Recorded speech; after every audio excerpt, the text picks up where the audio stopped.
Kalau kita melihat dari kelompok komoditas yang banyak dibeli secara online, ya, ini banyak dibeli secara online adalah komoditas yang termasuk di dalam personal care ya. Apa nih? Kalau personal care mungkin kebutuhan pribadi ya untuk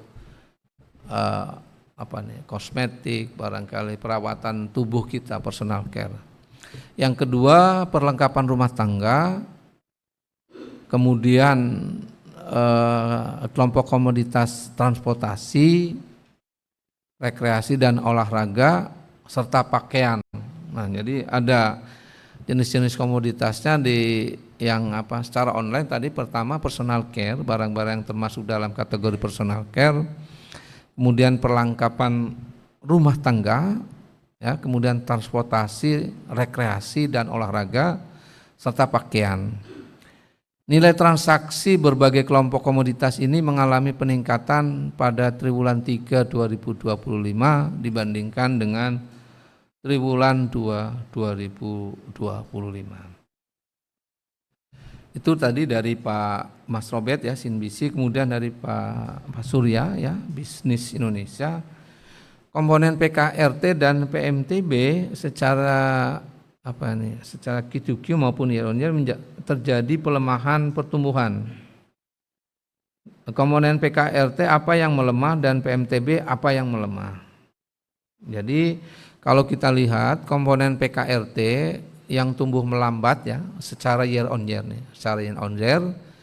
Yang pertama adalah konsumsi makanan dan minuman ya, selain restoran ya, karena tumbuh 4,11%, ya. Kemudian kesehatan dan pendidikan tumbuhnya 4,06%, transportasi dan komunikasi 6,41%, serta restoran dan hotel 6,32%, Pak Surya. Nah, sedangkan komponen PKRT yang terkontraksi secara Q2Q ya, yaitu makanan dan minuman selain restoran yang tadi, pakaian dan kelompok pakaian dan alas kaki, kemudian perumahan dan perlengkapan rumah tangga, serta restoran dan hotel serta lainnya. Jadi ini yang pelemahan ya, pertumbuhannya tadi year on year maupun Q2Q. Nah, kemudian kalau lihat PMTB-nya ya, seluruh komponen PMTB itu mengalami pertumbuhan positif baik Q2Q maupun year on year.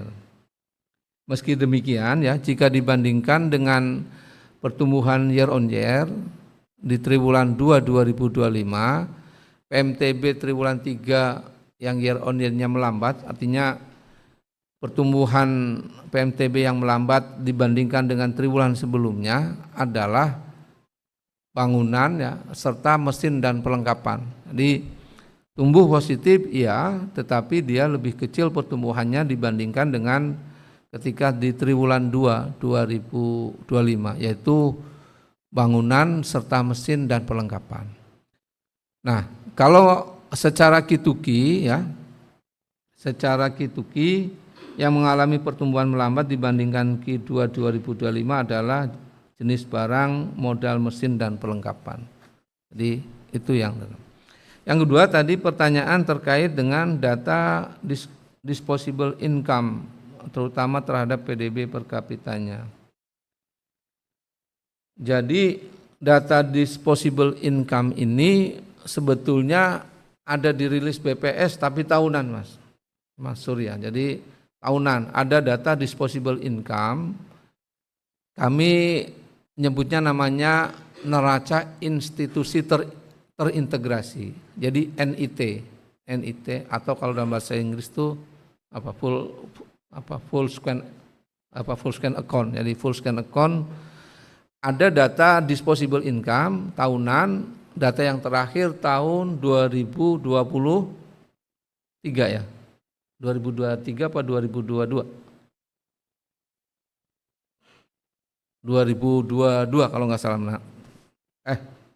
2023, maaf ya, 2023, sorry. 2023 ada data, nanti bisa di-download Mas di website kami, nah, datanya ada nanti terlihat disposable income. Jadi NIT nanti lengkap Pak, sampai dari neraca produksi sampai neraca disposable income, terus ke bawah neraca modal sampai